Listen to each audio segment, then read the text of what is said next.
বাংলাদেশে শুরু করা যায় এমন ছোট ব্যবসার আইডিয়া খুঁজছেন, মাথায় বিভিন্ন বিজনেস আইডিয়া ঘুরপাক খাচ্ছে, কিন্তু কোন সেক্টর নিয়ে ব্যবসা করবেন বুঝতে পারছেন না। তাহলে শান্ত হয়ে বসে এই ভিডিওটি সম্পূর্ণ দেখুন। আজকের আলোচনায় আমরা এমন 4টি বিজনেস সেক্টর তুলে ধরব যেগুলো নিয়ে কাজ করলে আপনার সফল হবার সম্ভাবনা অনেক বেশি। বাংলাদেশে শুরু করার জন্য আপনি একজন নতুন উদ্যোক্তা হন কিংবা অভিজ্ঞ ব্যবসায়ী, ব্যবসা শুরু করার সময় আপনাকে অবশ্যই আটঘাট বেঁধেই নামতে হবে। আর তারই অংশ হিসেবে নতুন ব্যবসার আইডিয়া নিয়ে কিছুটা ভাবনা চিন্তা করতে হবে। তথ্য প্রযুক্তির এই যুগে এটা একটা বড় সুবিধা। আপনি আগে থেকে আপনার বিজনেস আইডিয়া এবং যে সেক্টর নিয়ে ব্যবসা করতে চান তা যাচাই বাছাই করতে পারবেন। আমরা আজকে 4টি সম্ভাবনাময় বিজনেস সেক্টর এবং ছোট ব্যবসার আইডিয়া নিয়ে আলোচনা করব, যেখান থেকে চাইলে আপনি যে কোনো একটি বাছাই করতে পারেন। প্রথম ব্যবসাটি হলো হ্যান্ডিক্রাফট বা হস্তশিল্প নিয়ে ই কমার্স ব্যবসা। হ্যান্ডিক্রাফট বা হস্তশিল্প নিয়ে অনলাইন ব্যবসা এখন খুব জনপ্রিয়। বিশেষ করে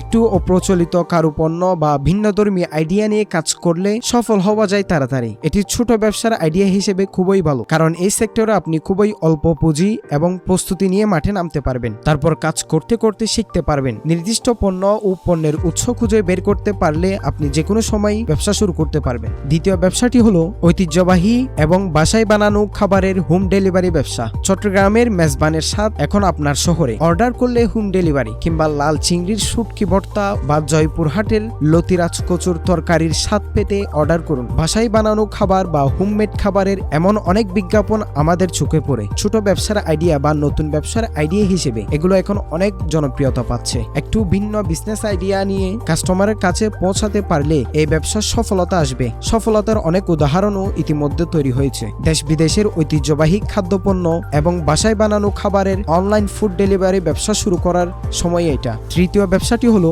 মোবাইল সার্ভিসিং এবং যন্ত্রাংশের ব্যবসা। যত দিন যাচ্ছে বাংলাদেশের প্রতিটি মানুষের হাতে হাতে মোবাইল ফোন পৌঁছে যাচ্ছে। পাল্লা দিয়ে বাড়ছে স্মার্টফোন ব্যবহারের হার। ফলাফল হিসেবে মোবাইল সার্ভিসিং সেন্টার এবং মোবাইল যন্ত্রাংশের চাহিদাও বাড়ছে। এই সেক্টরে কাজ বা ব্যবসার কোনো অভাব নেই, কারণ যত দিন যাচ্ছে মানুষ আরো মোবাইল ভিত্তিক সেবায় অভ্যস্ত হয়ে পড়ছে। তাই মোবাইল সার্ভিসিং সেন্টার এবং মোবাইল যন্ত্রাংশের ব্যবসা ছোট ব্যবসার আইডিয়া হিসেবে খুবই লাভজনক। আপনি চাইলে নিজেই মোবাইল সার্ভিসিং কোর্স করে ব্যবসা চালাতে পারেন, এতে করে লাভের পরিমাণ আরও বাড়বে। চতুর্থ নম্বর ব্যবসাটি হলো অনলাইন প্রশিক্ষণ কোর্স চালু করে ব্যবসা। আপনি ভালো ইংরেজি বা গণিত পারেন, ভালো গিটার বাজাতে পারেন, বা ভালো গাইতে, রান্না করতে বা আঁকতে পারেন, আবার অনেক ভালো ডিজিটাল মার্কেটিং পারেন বা ভিডিও এডিটিং পারেন, মানে আপনার এমন কোনো দক্ষতা আছে যেটার চাহিদা আছে, তাহলে আপনি অনলাইন প্রশিক্ষণ কোর্স চালু করে ব্যবসা করতে পারবেন। বর্তমান সময়ে ছোট ব্যবসার আইডিয়া হিসেবে এমন বুদ্ধিবৃত্তিক ও সৃজনশীল দক্ষতাকে কাজে লাগিয়ে ব্যবসা করা খুবই জনপ্রিয় হয়ে উঠেছে। আপনি ফেসবুকে খোঁজ করলে দেখবেন